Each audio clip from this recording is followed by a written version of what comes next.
विद्यार्थियों, मैं अजीत सिंह, सहायक आचार्य इतिहास विभाग, श्री कल्याण राजकीय कन्या महाविद्यालय। जैसे कि पिछली क्लास में हमने 1857 की क्रांति के कारणों के बारे में चर्चा की थी कि किस तरह से अनेक सामाजिक, धार्मिक, आर्थिक और राजनीतिक कारणों की वजह से भारतीयों में अंग्रेज़ों के प्रति इतना आक्रोश उत्पन्न हो गया कि एक छोटी सी घटना को लेकर, जो कि चर्बी वाले कारतूस थी, भारतीयों ने उनके खिलाफ विद्रोह कर दिया और ये लगभग पूरे उत्तरी भारत में आंदोलन फैल गया।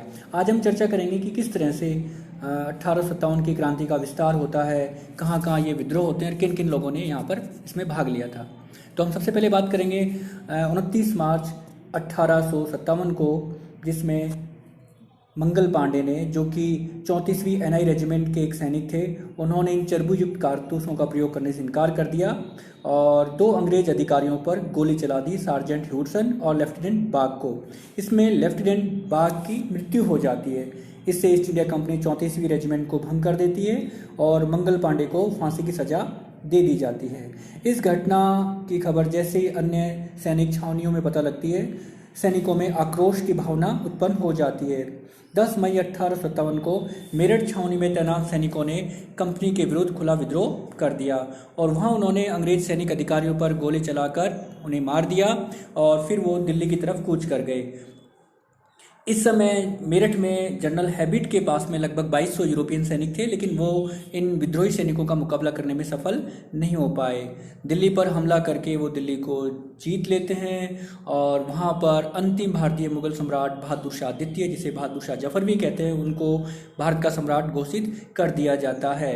इस समय लेफ्टिनेंट विलोबी जो दिल्ली शास्त्रागार के अध्यक्ष थे, वो पराजित होते हैं और उनकी सेना भी विद्रोहियों के साथ में मिल जाती है। यह खबर पूरे देश में आग की जैसे फैल जाती है और कई अलग अलग स्थानों पर सैनिक अपना विद्रोह प्रारंभ कर देते हैं।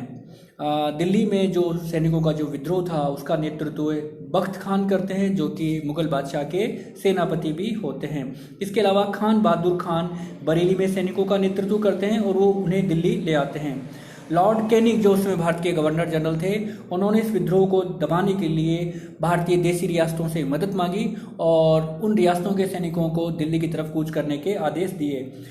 जिन राजाओं ने ईस्ट इंडिया कंपनी की सहायता की, उसमें कश्मीर, पटियाला, नाभा और जींद की रियासतें सबसे प्रमुख थी। सर हेनरी बर्नार्ड और ब्रिगेडियर विल्सन की संयुक्त सेनाओं ने दिल्ली को घेर लिया। 6 दिन के संघर्ष के बाद में 20 सितंबर 1857 को दिल्ली पर अंग्रेजों का अधिकार हो पाया। इस संघर्ष में जॉन निकलसन की मृत्यु भी हो जाती है। इसलिए कई बार एग्जाम में पूछा जाता है कि दिल्ली पर कब्जा करने के लिए जो अंग्रेजी सेना गई थी, उसमें किस सैनिक अधिकारी की मृत्यु हो जाती है, तो हमें याद रखना चाहिए उनका नाम जॉन निकलसन था। इसके अलावा जब सेना अंग्रेजों की दिल्ली में प्रवेश कर जाती है तो वो बहादुर शाह जफर, उनके परिवार को और उनके साथियों को तलाश करना प्रारंभ करती है।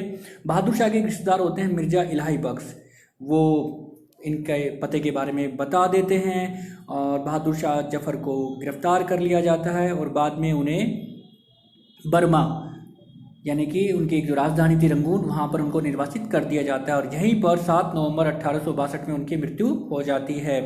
इसके अलावा बहादुर शाह जफर के जो पुत्र थे मिर्जा मुगल, मिर्जा ख्वाजा सुल्तान और इनके पोते मिर्जा अबू वक्त को हडसन ने दिल्ली के लाल किले के सामने गोली मार दी।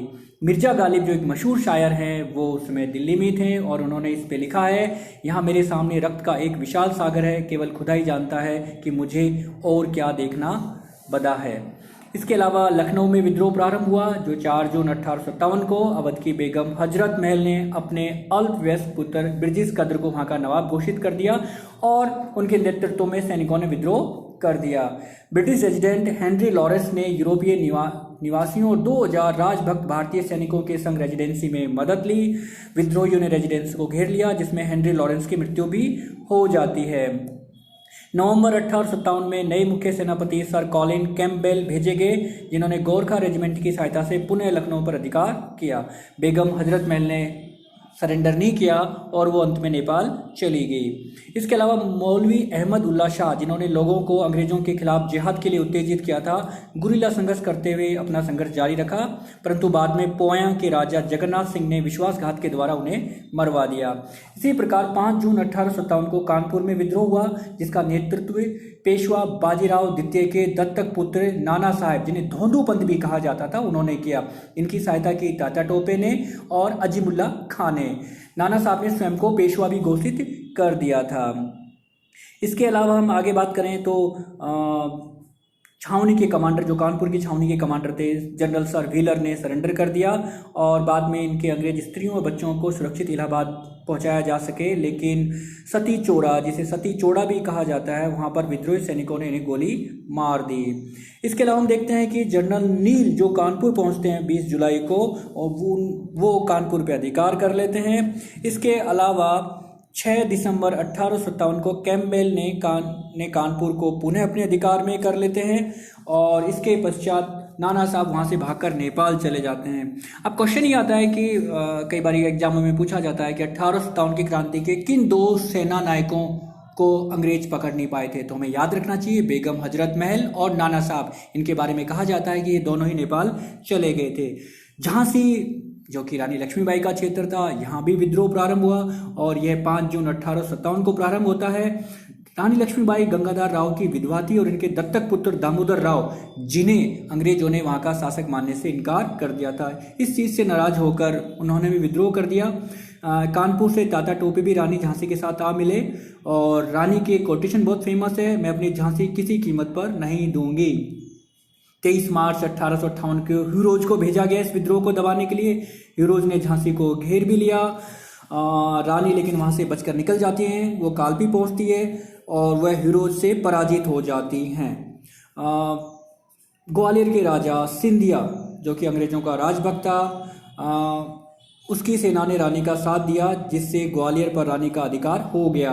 अंग्रेजी सेना जो स्मिथ के नेतृत्व में लड़ रही थी, उसे रानी की वीरता के आगे पीछे हटना पड़ा, लेकिन ह्यूरोज यहाँ भी आ जाते हैं और यहाँ ह्यूरोज से रानी का मुकाबला होता है और 17 जून 1858 को ग्वालियर दुर्ग की दीवारों के पास में रानी लक्ष्मीबाई शहीद हो जाती हैं। तात्या टोपे यहाँ से निकल जाते हैं। बाद में वो पकड़े जाते हैं। एक सिंधिया के सामंत होते हैं, जो कि मानसिंह होता है उनका नाम। उनकी सूचना पर अंग्रेज पुलिस इन्हें पकड़ लेती है और 18 अप्रैल 1859 को उन्हें फांसी पर लटका दिया जाता है। जनरल ह्यूरोज, जिन्होंने रानी लक्ष्मीबाई को पराजित किया था, उनकी कोटेशन बहुत प्रसिद्ध है। वो कहते हैं कि भारतीय क्रांतिकारियों में यह सोई हुई औरत यानी कि लक्ष्मीबाई सिर्फ अकेली मर्द हैं। इससे हमें पता चलता है कि ह्यूरोज भी मानते थे कि रानी लक्ष्मीबाई बहुत वीरता के साथ लड़ाई की उन्होंने, और एक बार तो लगा कि शायद वो जीत जाएंगी। तो इससे प्रभावित होकर ह्यूरोज ने उन्हें इस पूरी मतलब जो यहाँ वीर गति को प्राप्त हुए थे उनमें से एकमात्र मर्द रानी लक्ष्मीबाई को बताया था। इसके अलावा इलाहाबाद में मौलवी लियाकत अली के नेतृत्व के जून में विद्रोह होता है। बनारस में भी विद्रोही सक्रिय हो जाते हैं, लेकिन परंतु कर्नल नील जो होते हैं इन दोनों स्थानों पर विद्रोहियों को दबा देते हैं। इसके अलावा फैजाबाद में मौलवी अहमदुल्ला ने भी विद्रोह किया और लेकिन वो भी पराजित हो जाते हैं। मौलवी अहमदुल्ला पे तो ब्रिटिश सरकार ने 50,000 रुपये का नकद इनाम भी घोषित किया था। इसके साथ ही हम देखते हैं कि बिहार के दानापुर में विद्रोह होता है और यहाँ पर जो जगदीशपुर के जो जमींदार होते हैं कुंवर सिंह, वो भी विद्रोह करते हैं। जगदीशपुर के जमींदार कुंवर सिंह एकमात्र विद्रोही नेता होते हैं जिन्होंने आज़ादी के झंडे के नीचे अंतिम सांस ली थी, अर्थात जब तक वो जीवित रहे अंग्रेज उनको पराजित नहीं कर पाए थे। इसके अलावा अन्य कई स्थान थे जिसमें आसाम, उड़ीसा, कुल्लू, पंजाब और दक्षिणी भारत के भी कुछ क्षेत्र थे जहाँ पर ये विद्रोह की आग फैल जाती है।